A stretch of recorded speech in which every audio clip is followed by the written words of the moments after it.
the foreign minister, that Gulf unity is necessary. We need to achieve it. Is this about forming a united front against Iran?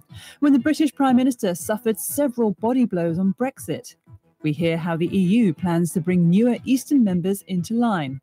And I'm a socialist, I'm a revolutionary, I want to change the society. But I don't want to change the capitalist society to get an authoritarian Russian society. We revisit the heady days of Paris 68. All that after this. Hello, I'm Jerry Smith with the BBC News.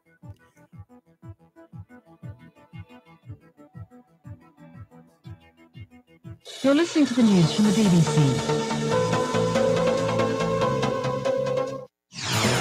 This is DZRJ 810 AM, Radio Bandido, broadcasting nationwide on 50,000 watts, streaming worldwide on Facebook.com/DZRJ 810 AM.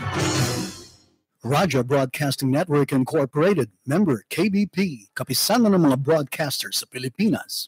Sa barangay elections sa May 14, 2018, piliin ang mga pinunong may kakayahang magpatupad ng tunay na pagbabago sa inyong lugar. Ito po si Secretary Bongo. Go out and vote wisely. Salamat po. The views and comments of the hosts and guests are not necessarily those of the station. Radio Bandido, 810 AM. Welcome to The Jam, your Sunday evening world news wrap-up, here on DZRJ 810 AM, the voice of the Philippines. Here's your host, Eric McCain. Hello, and welcome to the World News Jam, here on DZRJ Radio, the voice of the Philippines. My name is Eric McCain. We're here giving you the weekly world news wrap-up, all the things that have gone on this week that I think are interesting, that you might be interested in too. Thank you for joining us here on Saturday afternoon. All the people listening to us here on the radio in Makati, Manila, for those listening to us around the Philippines, and for those joining us here on the DZRJ Facebook page. Now, if you want to go to our Facebook page and leave any comments or questions or just ask me anything, you can go to www.facebook.com/DZRJ810AM. Now, if you would like to give us a call here on DZRJ, the numbers here are 895-4460 and 897-8374. Now, a lot of things have been going on this weekend, or this entire week. But first off, I'd like to say happy Cinco de Mayo. Yes, it's May 5th, which is Cinco de Mayo Day. So happy Mexican Independence Day. Although it's really not Mexican Independence Day like most of us think. It really commemorates the Mexican Army's victory over the French at the Battle of Puebla in 1862. When I was really growing up, we really didn't celebrate Cinco de Mayo. Well, we never even heard of it. But now it's a really huge celebration, especially in America. What do you do on Cinco de Mayo? Well, you get together with your friends and you drink Corona beer from Mexico and you eat Mexican food. But how did this day start being celebrated? First, it's at the perfect time, start of summer. Everyone wants to get outside. But it's supposed to be a celebration of Mexico. But it's not really celebrated that much in Mexico. In fact, it's more celebrated everywhere else in the world. The holiday really started back in 1989, in which the Gambrinus group, who imports Corona beer, launched an ad campaign encouraging people to celebrate the day. What happened was, in fact, much more than they had ever anticipated. It was touted as, the Independence Day of Mexico, even though it's not really. And a time to remember Mexican heritage and to do that by, drinking Corona beer. Well, last year in the U.S. alone, people bought $600 million worth of beer on Cinco de Mayo. So what, a marketing campaign for beer basically it created a holiday. So today I go out and have yourself a nice taco, wear your favorite Mexican sombrero, drink a beer, and celebrate Mexico, who itself doesn't even really celebrate this holiday. Anyway, this is Eric Kane here on The Jam on DZRJ Radio, the voice of the Philippines. Let's get to some of the headlines. So China is back in the islands of the South China Sea, although it never really left, but it's been getting kind of a low profile lately.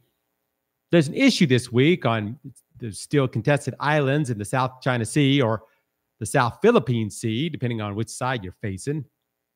China recently had some military drills in the area. However, following the exercises in April, the U.S. defense says that China left its missiles there. This makes the first reported Chinese missile deployment in the Spratly Islands. These, of course, are the reefs that China built those artificial military outposts. Suppose China now has missiles on the Subi Reef, the Fiery Cross Reef, and the Mischief Reef there in the West Philippine Sea. China spokesman said, these are necessary national defense facilities. It has nothing to do with militarization. Hey, the U.S. constantly strengthens its military deployment in the South China Sea. They should consider the consequences of that. We think the U.S. should reflect on its wrongdoing. End of quote. Anyway, she goes on to say that China has indisputable sovereignty over the islands. Now, on the other side of things, the U.S. State Department said that China's leadership has publicly pledged not to pursue militarization in the disputed islands. However, we're concerned that China is not acting in accordance with this pledge that they made. An expert on the Maritime Security Program said that China is reaching a point of no return, that there is no way anyone could reverse all these new additions. And really, it's all up to China. Now, of course, the Hague rule that China does not have the rights to these islands. They belong to the Philippines. But, well, China doesn't seem to care. And it's building some very elaborate artificial islands that sort of act like aircraft carriers. Right now, China believes it can get away with it. Looks like they can. It looks as if China is almost done with their master plan. Now, once they've deployed these massive forces, they'll rule the South China Sea, whether it's theirs or not. So, speaking of China's firepower, Hawaii had some firepower of its own this week with a massive volcano erupted on the Big Island. Nearly 1,500 residents had to be evacuated after Hawaii's Kilauea volcano erupted, sending lava pouring down through the forests and the roads. Hawaii's county officials said that steam and lava poured out of a crack in the Lilian Estates, which is near Pahoa. And in case you have any relatives there, suppose it was a crack in the sidewalk, had lava shooting 100 feet in the air. There was also extreme high levels of dangerous sulfur dioxide in the air. Someone described the scene they got on their drone cam as a curtain of fire. One resident said it sounded like as if you took a bunch of rocks and put them in a dryer and turned it on as high as it would go. He goes on, you could just smell the sulfur and the burning trees and the underbrush and stuff. Big problem seems to be in these cracks that keep popping up everywhere. This hot vapor and spattering lava cracks are all opening up all around. Scientists are warning that areas in the downslope of the erupting vent are at risk of being completely covered with lava. Residents there are just grabbing what they can and what they can hold on to and running. One said, ironically, he grabbed his dead father's ashes so they wouldn't get burned up if the lava ran through his house. Really? Your house is about to burn and you grab your father's ashes so they don't get burned? Anyway, some people say that they were evacuating. They could see the lava fountains shooting up as high as 125 feet in the air. So geophysicists said that there's no way of knowing how long this eruption might last. The eruption came days after a series of earthquakes rattled them a little bit. Most of the Kilauea has been non-explosive, except back in 1924 when the eruption spewed ash and a 10-ton rocks flying out into the sky. Also back in 1983, there was an eruption there that shot lava 1,500 feet in the air. You can imagine lava shooting 1,500 feet in the air. That'll make you scream and run. Speaking of things that make you want to scream and run, Donald Trump's Stormy Daniels saga took a new twist this week. So, of course, Stormy Daniels is the porn star that had the one-nighter with the president. And then they paid her $130,000. It was paid for by his lawyer, Michael Cohen, to keep her all quiet about it. Well, she's suing him now for defamation over what she said it's about the picture that the police sketch artist made of a man who's supposed to have threatened her in a parking lot. Anyway, there was what some people call a bombshell the other day, because Trump has always denied the affair ever happened and said he didn't even know about the $130,000 payoff to that woman.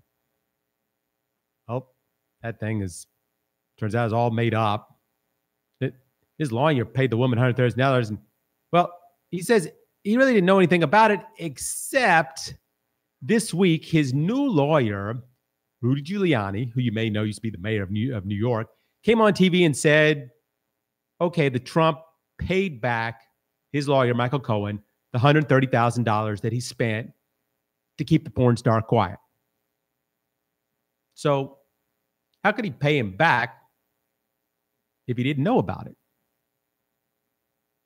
Did Trump just get caught in a big lie? Even if he's lying, which surely looks like he is, who really cares? The president's been caught in many lies already. But the issue is, Cohen paid the porn star and Trump paid the lawyer. Was the money his? Or was it from his campaign? Because if it's from the campaign, well, that's totally illegal. So after his lawyers blurted out, Trump went right to Twitter. Mr. Cohen, an attorney, received a monthly retainer, not from the campaign, and having nothing to do with the campaign, from which he entered through reimbursement, a private contract between two parties known as a non-disclosure agreement, or an NDA. These agreements are ... very common among celebrities and people of wealth. He goes on. In this case, it is in full force and effect and will be used in arbitration for damages against Mrs. Clifford, Stormy Daniels. The agreement was used to stop the false and extortionistic accusations made by her about an affair. Despite having signed a detailed letter admitting that there was no affair, according to Mr. Trump. Prior to its violation by Mrs. Clifford and her attorney, this was a private agreement.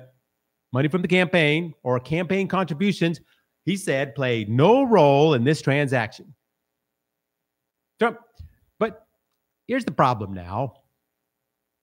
Giuliani, the lawyer, said that this payment was made to make this controversy go away. And in doing so, making it go away to get Trump elected. So if you pay the porn star to go away so Trump can get elected, then that's a campaign contribution. And, well, that's illegal. So why do this? Well, it seems that the FBI raided his lawyer's office. Remember, we talked about that last week. His hotel room, his home. And they might have found some info there about Trump and Stormy. And it may say exactly the opposite of what Trump is claiming happened. So what I think is now they're starting to admit this whole thing. So when the big blow happens, when they come out with all the information, maybe it won't be quite so bad. And it's hard to believe, but this is the big story about the U.S. president this week.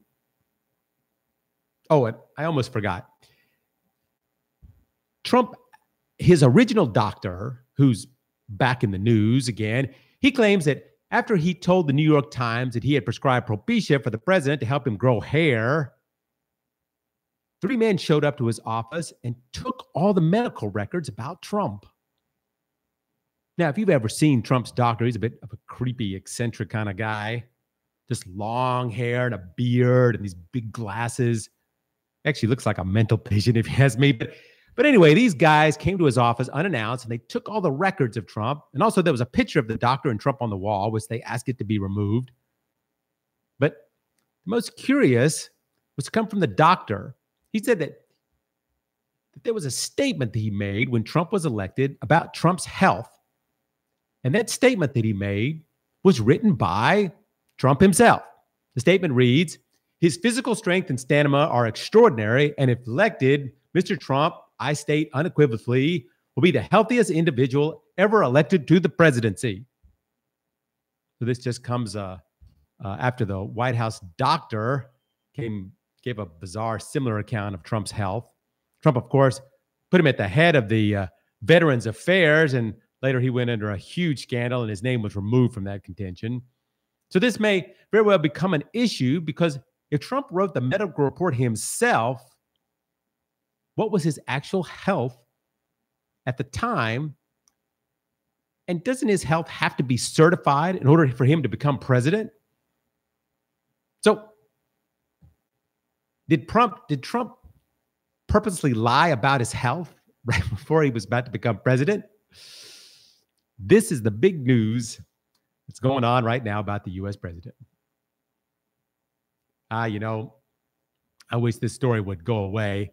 But, remember Cambridge Analytica? We've been talking about them for a while. They used Facebook to get info on its users in order to sway the U.S. election in the favor of Donald Trump. Now, since this happened, this young punk rocker looking guy who was an employee, he flipped on Cambridge, and secret videos released, and it was a super massive disaster for Facebook. But, Facebook, they have a cajillion users and unlimited money. Cambridge Analytica, turns out, does not. And through it all, no matter how guilty they look, they claim they were innocent, and all those journalists that wrote all those stories about them were wrong. Well, this past week, Cambridge Analytica closed its doors for good. People's personal info really does matter, and if you steal it and use it recklessly, you can die. And, well, they died last Wednesday. Both Facebook and Cambridge both acted like they were the victim. Facebook said, "Oh, we didn't know," and that they were outraged and deceived, and they were going to take care of this, and users had nothing to worry about. Also, a lot of "I'm sorries." But the U.S. Senate and the U.K. Parliament decided not to let them off the hook so easy. They both had a series of hearings. Facebook went into overdrive trying to convince people that it was fixing everything and it could never happen again. However, Cambridge Analytica did something different, just kept saying we did nothing wrong, that everything we did was totally above board. Even in a statement over the last week, it said, "Over the past several months, Cambridge Analytica has been the subject of numerous unfounded accusations, and despite the company's efforts to correct the record, has been vilified for activities that are not only legal, but also widely accepted as the standard component of online advertising in both the political and commercial arenas." Even if they had done an apology tour, I'm not sure whether that would have made a difference. I mean, who in the world is going to use them now after the video of them explaining how to fix elections? But even so, it looks like that even though the company is shutting down, the owners actually may be starting up a new one called Emerdate. And it supposedly does exactly the same kind of work. And it actually has the same address as Cambridge Analytica. So let's see if anyone else but me, well, catches on to that. This is Eric Kane here on The Jam on DZRJ Radio, the voice of the Philippines. We're talking about stories going on around the world. You can watch us here on Facebook, www.facebook.com/DZRJ810AM. Now, moving over to Sweden. What happened in Sweden this week? Well, the Nobel Prize. Well, there's a Nobel Peace Prize. There's a couple of different Nobel Prizes. But the Nobel Prize in Literature, and well, it's not going to happen. A sex scandal has rocked the Nobel Prize. For the first time since 1943, they will not be handing out a prize. Instead, they will just reveal who's running in the running for the prize in 2019. This whole thing started with a bunch of allegations against a man named Jean-Claude Arnault. a photographer, a leading cultural figure there in Sweden. He's married to this woman, Katrina Forstensson, and she's one of the members of the Nobel Academy. So there are allegations by 18 women accusing Arnault of sexual harassment, physical abuse, even rape over a period of more than 20 years. In France and Sweden, it even supposedly these things happen at properties that were owned by the Academy. For years, Arnault and Forstensson ran a club in Stockholm that showcased exhibition readings and performances by some of the most notable Nobel laureates.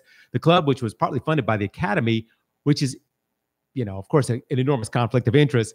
But they also had this problem. Arnault may have leaked the names of 7 of the Nobel Literature laureates, which, in case you didn't know, people bet a lot of money on who these laureates are going to be. And this guy leaked them. But the guy's lawyer said that he's the victim, of which, it's a total witch hunt. And the accusations that have been made are the sole purpose of just trying to harm him. So the Academy didn't really respond at all to these allegations against Arnault, which sparked a bitter internal feud with the members of the Academy, in which they exchanged all kinds of insults. And this has all been in the media. Anyway, some are saying that the wife of this guy, she should be expelled. And some are saying, why should a woman be made the one to carry the can for a male's misbehavior? Anyway, in something called compromised horse trading, she was kicked out. Technically, the Academy members are appointed for life and not permitted to resign, which seems a little crazy. And Academy members said that this is a disaster for the Swedish Academy's reputation, and they didn't manage to handle it very well. So the Nobel Prize is not going to happen due to a sex scandal. Seems fairly obvious for 2018 that this might be the year of the sex scandal. Just a side note. Speaking of Swedish lies and scandal, the Swedish government has finally admitted that Swedish meatballs are actually not from Sweden. They're from Turkey.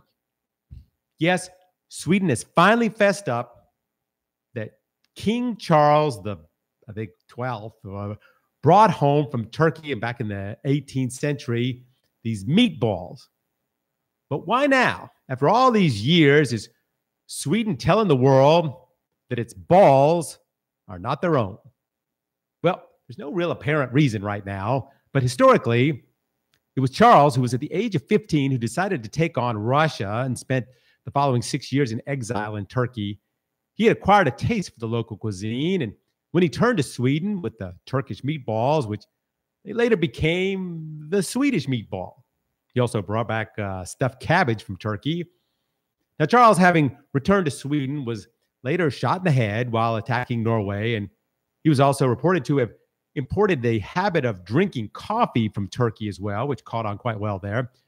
The president of Turkish Cooperation and Coordination Agency, whatever that may be, complained that IKEA, the largest meatball company in Sweden, selling 2 million meatballs a day, should not be selling meatballs under the premise that they are from Sweden. Sweden tourism internet account, they had a little fun this week saying the news has robbed life of its meaning. He said, yes, I have to admit, it was a major shock to hear the news about the meatballs.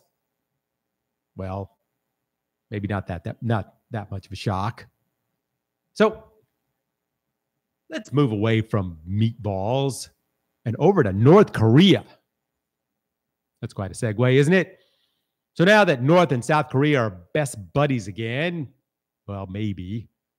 And now that the U.S. and North Korea are meeting up soon, what's happening to China? They used to be best buddies, but what now? It seems like they're sort of left out of the loop lately on these things.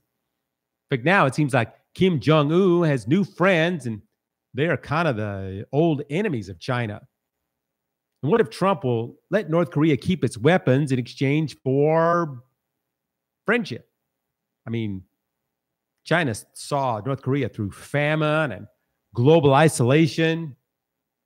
Everything was fine for the last 50 years, and China seemed fine, but things are changing now.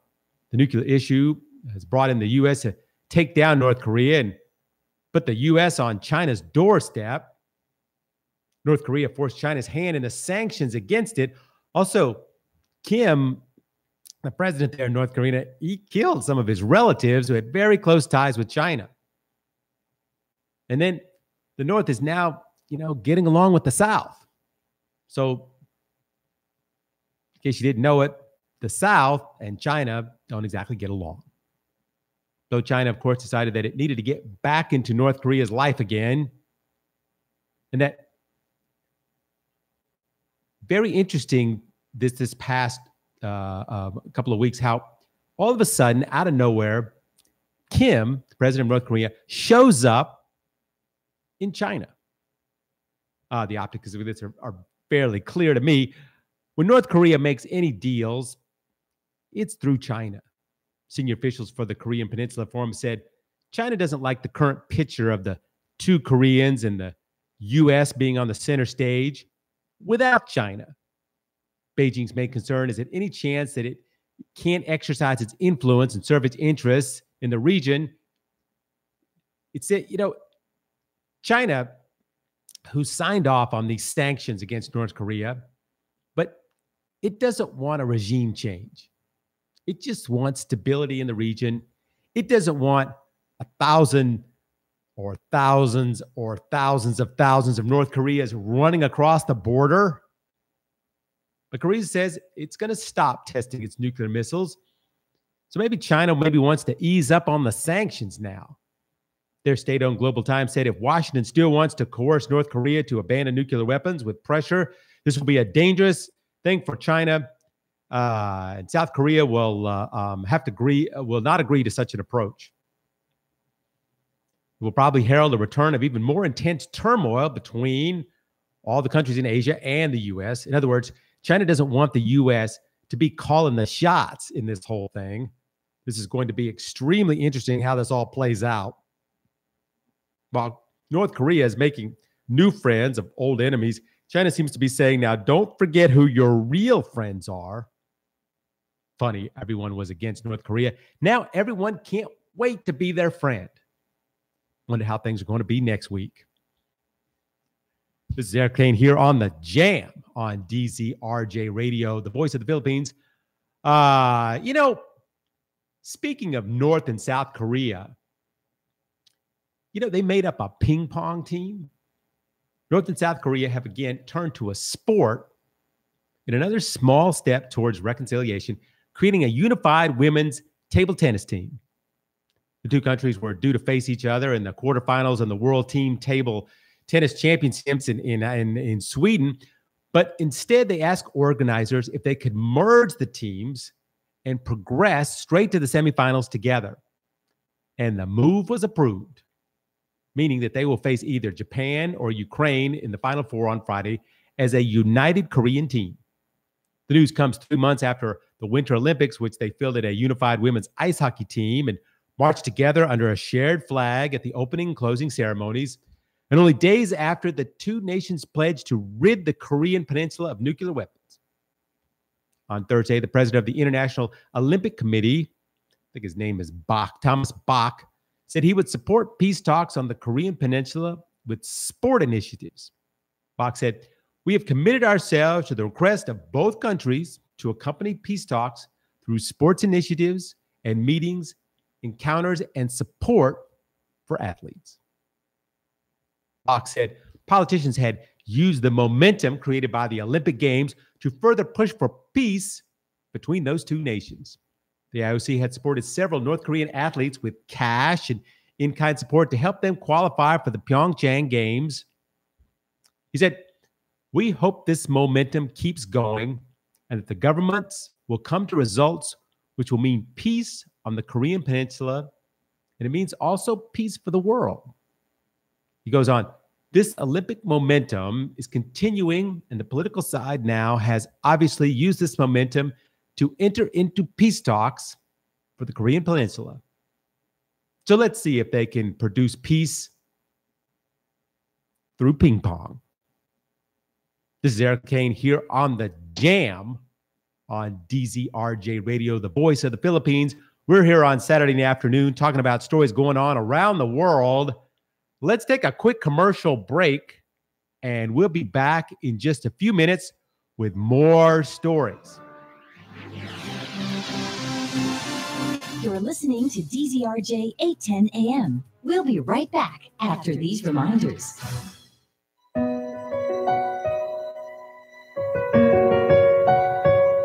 Hello everyone, sa lahat po ng mga nakikinig dito sa programa ng Power to Unite with Elvira sa DZRJ 810 AM Radyo Bandido, we wish to remind you, meron na po tayong bagong time slot. It's from 5 p.m. to 7 p.m. every Saturday. So sana tuloy-tuloy po ang pagsusubaybay sa amin. Hanggang sa muli dito po sa Power to Unite with Elvira. Please always remember to invoke the power of the Holy Spirit, and looking forward to hear from you all.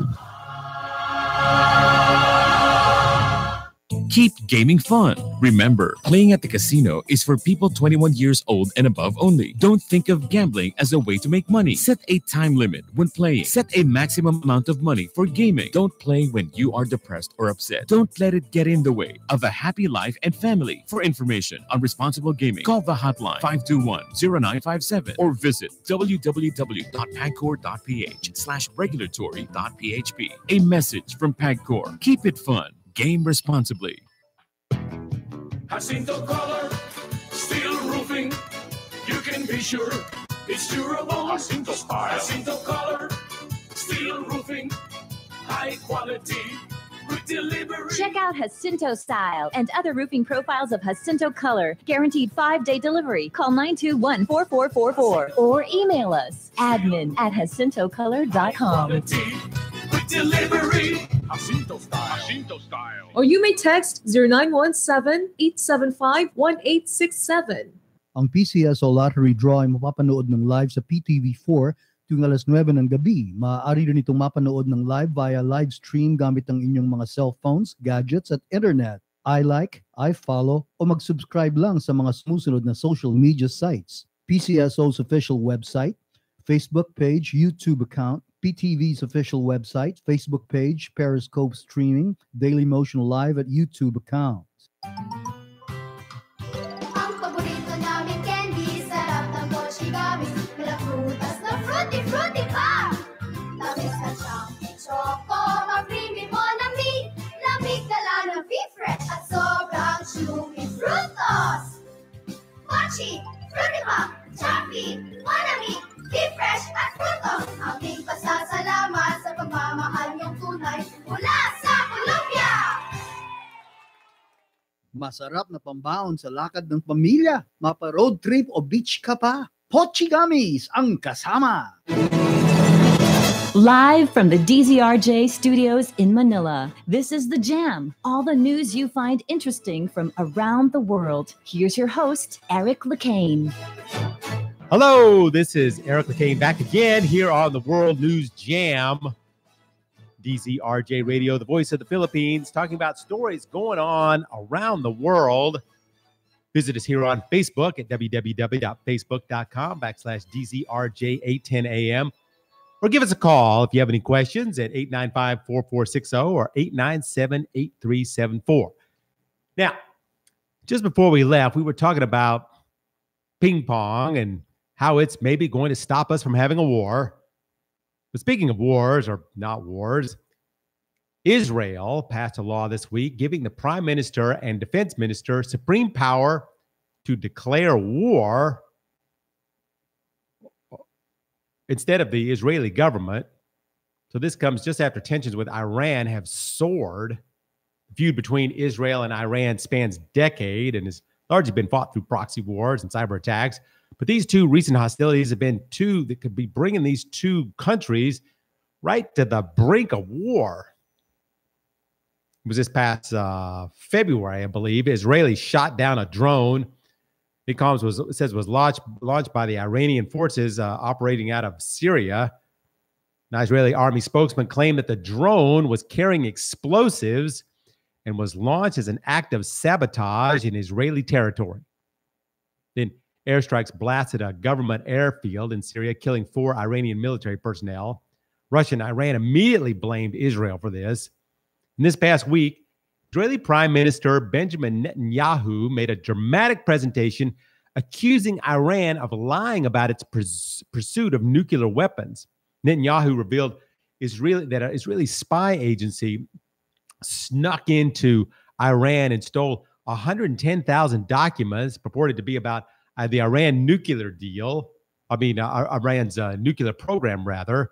I don't know how they would get in and out with 110,000 documents. Isn't that like a lot of documents? But anyway, the announcement looks like that Israel might be gearing up for something bigger and maybe something that we didn't expect.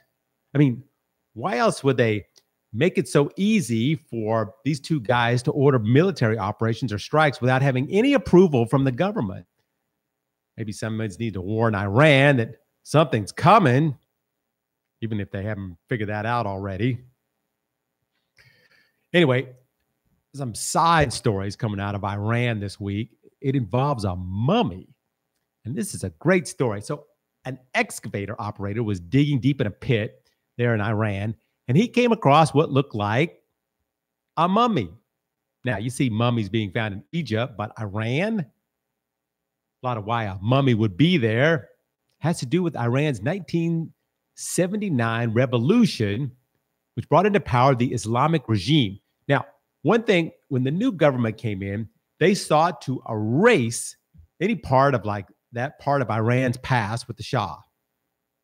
Most of the Iranian monarchs, or the Shahs as we call them, finally fled the country, and the Revolutionary Guards demolished the mausoleum where the Shah supposedly was. The Shah of Iran, Reza, was supposedly buried in this mausoleum that the Revolutionary Guard destroyed. He died in South Africa, actually back in 1944, after being deposed by the British during World War II. Now, his body was brought to Cairo, where it was mummified in order to preserve it. It remained there until his son, who's succeeding him on the Iranian throne, brought it to Tehran and put it in this specially built mausoleum.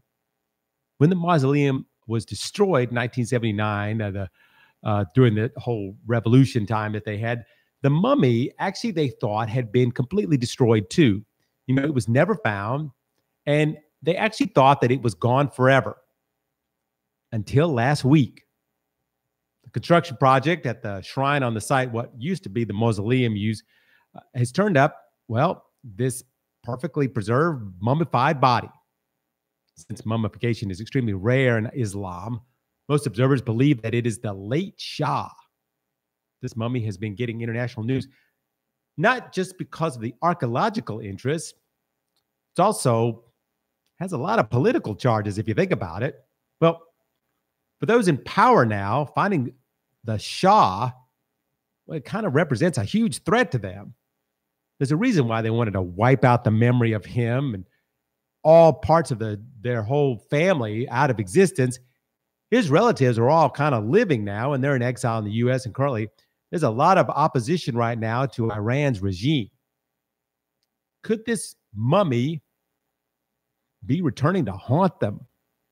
The finding of this mummy is galvanizing those who believe that the government should not be built on religion. The Shah's son, the Crown Prince, is still alive and living in exile, but what if this find could somehow muster some of his popularity back into government?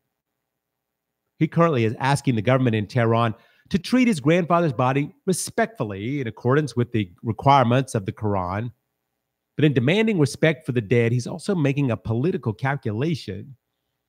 He called them, the Iranian people, the true guardians of what he calls his father's legacy. Using Twitter, he's using Twitter to try to get people to support his family again. Not so much his dead father, but him, and to put him back on the throne. So what's happening now? Well, the government has taken this mummy into custody, and there's going to be a DNA check to see who this mummy is. The government said this will take months, so hopefully long enough for all this excitement to die down and people will just start to forget all about it. But all this comes at a very intense time. U.S. President Donald Trump is going to pull out of the Iran deal, and Israel is on the brink of attack and now there's a mummy.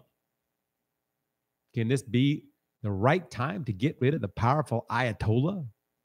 Can the crown prince figure out a way to manipulate this situation to get himself back into power and bring back the Shah of Iran? It's probably going to take a lot more than a mummy to do this, but we shall see. Moving on to India. You know, India right now is having a real dust problem. And I mean, really, some extreme dust. Last week, India got hit by several dust storms. This massive winds. You know, dust storms are nothing new to India, but what's really new is over 120 people got killed in this last dust storm. Storms happen late at night when people are sleeping and buildings just buckled under the intense wind. Wind is what they call a downburst, which is downward air and it hits the ground hard and then moves outward and back up. Also, this intense heat, there's intense heat that's going on right now that's it's most likely supposedly making these storms much worse. And these are not just dust storms. They may have started out that way, but later they turn into these huge thunderstorms with lashing rain and hail and lightning. Scientists say that these high temperatures and all this moisture agitated the atmosphere and made a perfect combination for a massive storm like this. Also, there was somewhere around 41,000 lightning strikes during this storm. And the problem is, you know, they believe that there's a lot more to come. And the biggest killer in this storm right now is falling debris, mostly electric poles and trees. They're just falling on people due to the winds and all these crazy lightning strikes that are just popping everywhere. One of the stories I read was how the upper floors are just dropping down and crushing people. They're hiding in the bottom. So, you know, it happens at night. So if you run outside in the storm, you know, you're in the storm. And if you stay inside, you might get crushed to death. It's something like out of a movie where the storm just comes in so quickly, no one has a chance to react. So if you're in India, try your best to be ready because, well, there's a storm coming. Now, if storms are not enough problem in India, you also now need to be worried about the tea you're having on the train. A video of an Indian train caught a man who's the registered tea seller on the train getting water from the toilet. He's using water from the toilet to make the tea. Now, I know there's a water shortage in India, but there must be a better way to make tea. The video shows the man and two other men coming out of the toilet with 2 cans of water to make the tea.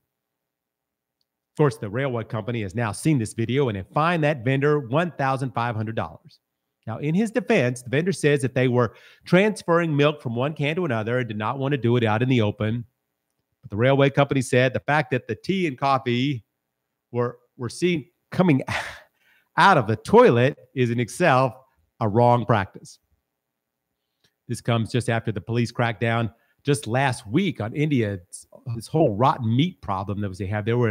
This meat is being thrown into dumps, and people go and pick through the dumps, and they find the meat in the dumps, and then they resell it back to the restaurants. Supposedly the place where the meat is coming from is dogs fighting over it, and there's vultures everywhere. Since the police crackdown and the seizure of about 20 tons of meat, some restaurants are just not serving meat at all right at the moment. Right now, one of the most common outbreaks in India is food poisoning. So if you're in India, watch out for quick-hitting dust storms. Check your meat. See if it looks like it came out of the garbage. And don't drink the tea if you're on a train, unless you don't mind tea that comes from toilet water. This is Eric Kane here on The Jam on DCRJ Radio, the voice of the Philippines. So here's a study that came out this week that's going to scare everyone. Scientists now say mobile phones may be behind a surge of deadly brain tumors. Cases of glioblastoma in England soared from 983 to 2,531 between 1995 and 2015. Figures from the Office of the National Statistics have revealed this whole thing. The rise across the age groups it came down to cases where the lower grade tumors failed.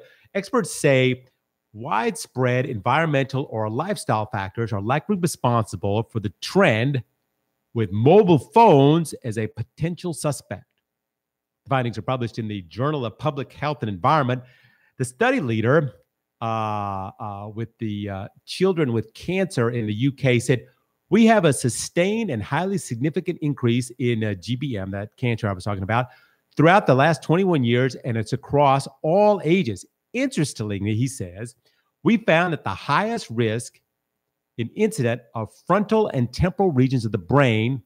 This raises suspicion that mobile and cordless phones may be promoting gliomas, which makes this cancer. Professor Dennis Henshaw said, our findings illustrate the need to look more carefully at the mechanisms behind these cancer trends instead of focusing on the cures. Typically, only a third of patients are still alive after 2 years after being diagnosed with glioblastoma. Most survive just 4 to 14 months, but critics warn that the study only identifies a trend in tumor diagnosis rates and does not provide significant evidence that mobile phones are really to blame. However, Keith Neal from the University of Nottingham said, the suggestion that mobile phones in use is responsible cannot be sustained. The rise is greatest in over 55s who use mobile phones much less. So there's very little mobile phone use in 1905, which rates are already increasing. That's what he says.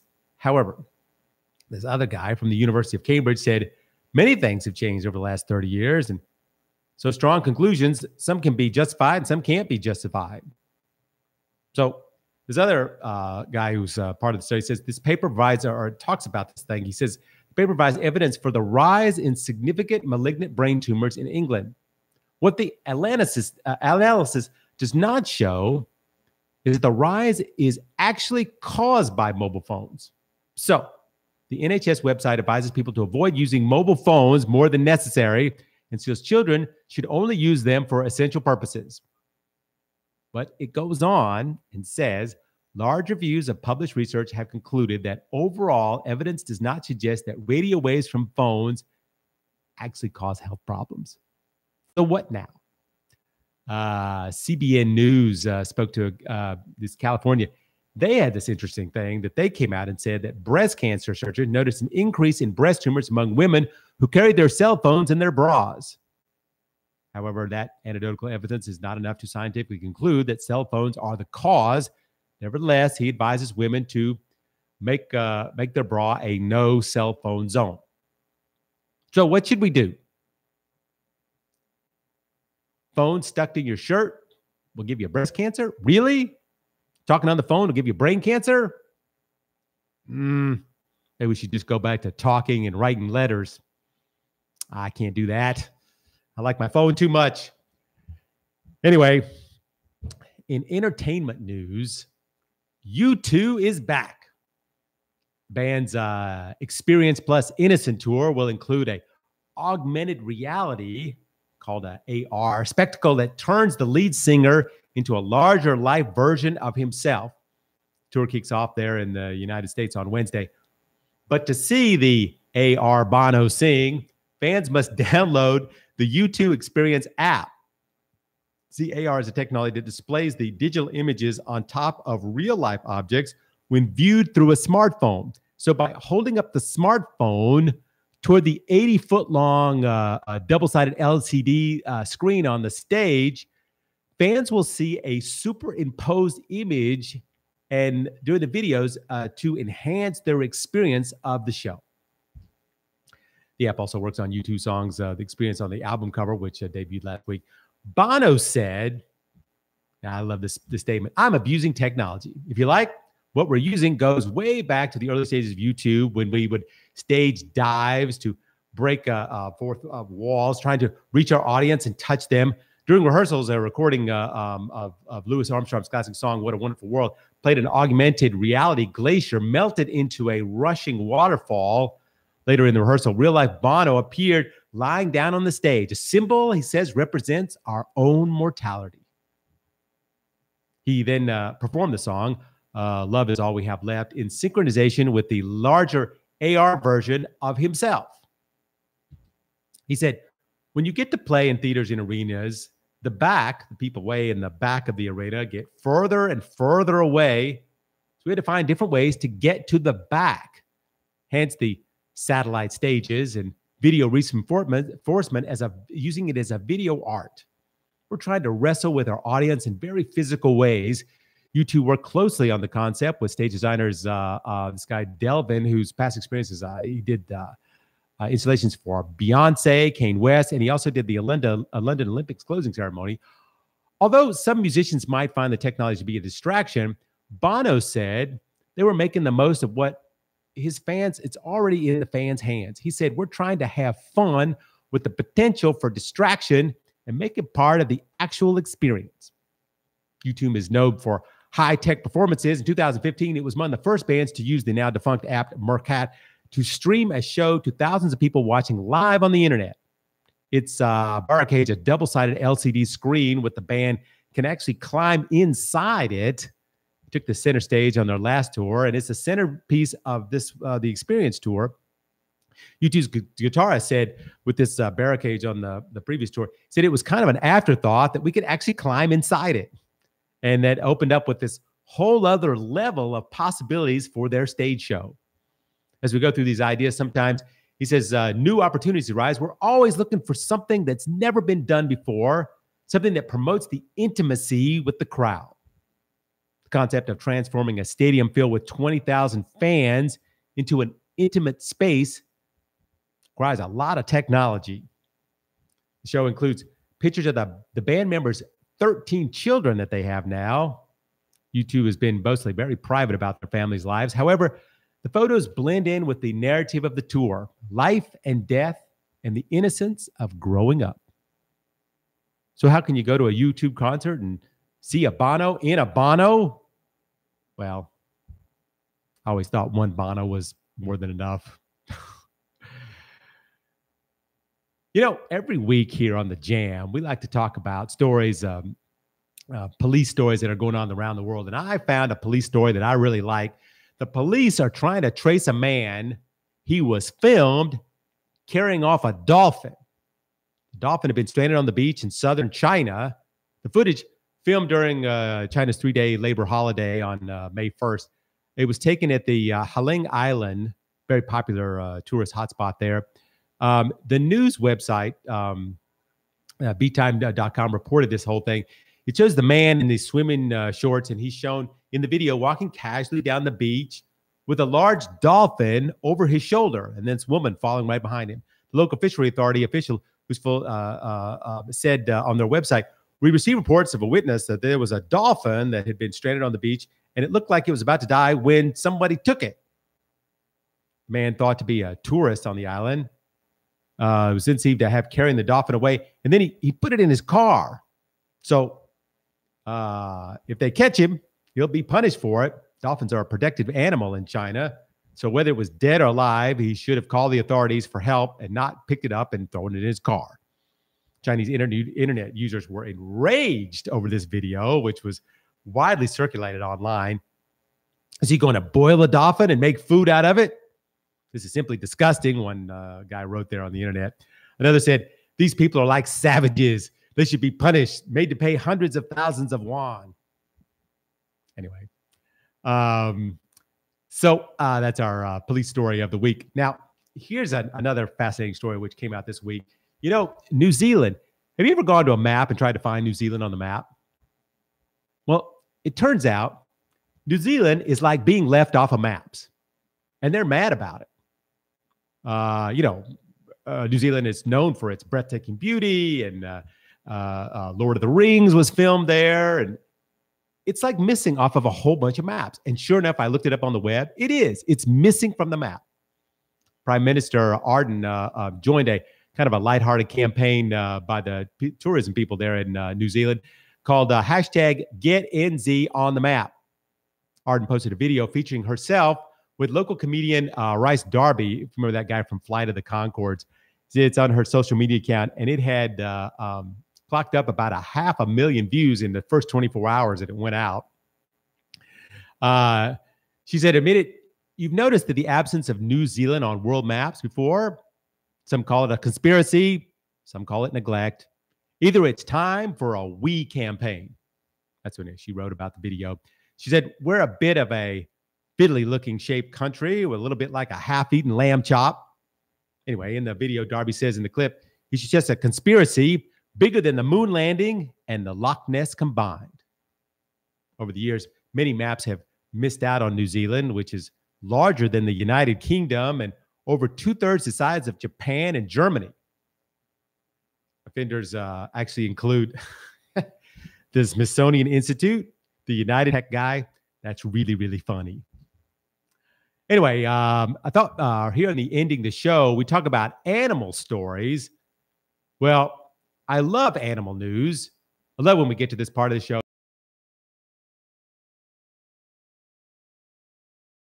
Former owner for $100,000 after suffering months of abuse that left him with frostbite, a skin infection, and damaged genitals. In a landmark lawsuit to recover the cost of his ongoing medical care, the Animal Legal Defense Fund in Portland, Oregon is seeking damages from Gwendolyn Vircher, 51, on behalf of the horse Justice. It's now being cared for at the animal shelter there in Oregon. The stallion, who was formerly known as Shadow, was suffering from rain rot, afflicted with lice, 300 pounds underweight, and all these things that were medical problems that he had when he was rescued last March. According to the lawsuit, his treatment by Vircher left him with permanent physical and psychological injuries that mean he's never likely to find a new permanent home. Vircher pleaded guilty to criminal animal neglect last summer and was sentenced to 3 years probation, preventing her from owning any pets or livestock for 5 years. But she only agreed to pay for Justice's care received prior to July 6, 2017, which cost $3,700. The ALDF claimed that the horse will require specialized medical care for the rest of its life, and that any funds secured by the lawsuit will be placed in a legal trust to pay for it. Executive Director Stephen Willis said, horses like Justice are intelligent animals with the capacity for rich emotional lives. Oregon law already recognizes Justice's right to be free from cruelty. This lawsuit simply expands the remedies available for abusers who violate animals' legal rights. So the Oregon Supreme Court views animals as individual victims in criminal animal cruelty cases, with the state legislature ruling that animals are sentient beings capable of experiencing pain, stress, and fear. One of the lawyers that's representing Justice in the case is confident that the lawsuit will be successful. She said, the Oregon legislature clearly established an anti-cruelty statute for the safety and protection of animals. Victims of crimes can sue their abusers, and animals are sentient beings that are recognized as victims under Oregon law. So with that premise, we've come to the conclusion that animals can sue their owners, and they're confident in the stance of this case. So a horse is able to sue its owners. Put your hoof on the Bible and repeat after me. I can't wait till they bring this horse into court. We got time for one more story, and let's go ahead and stick to the animal stories, because there's one more animal story that I just wanted to tell. It's about a dog in China. And, you know, sometimes dogs are really known as man's best friend. Every morning, his owner leaves him at the train station about 7 a.m. and returns for him at 7 p.m. The dog, whose name is Zhang Zhang, will be at the station every day without a leash for 12 hours, just sits there waiting for his owner.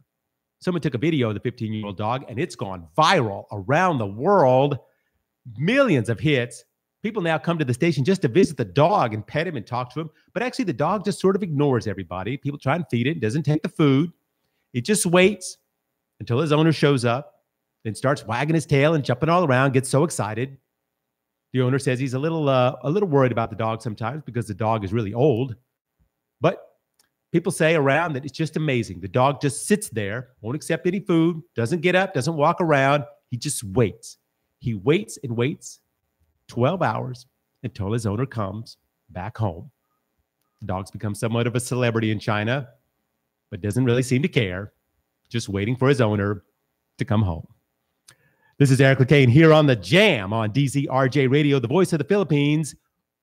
we're finished today, but we're so happy that you joined us here on Saturday afternoon. We will be back next Saturday. So join us again here Saturday at 4 o'clock for the World News Jam here on DZRJ Radio, the voice of the Philippines. We'll see you then.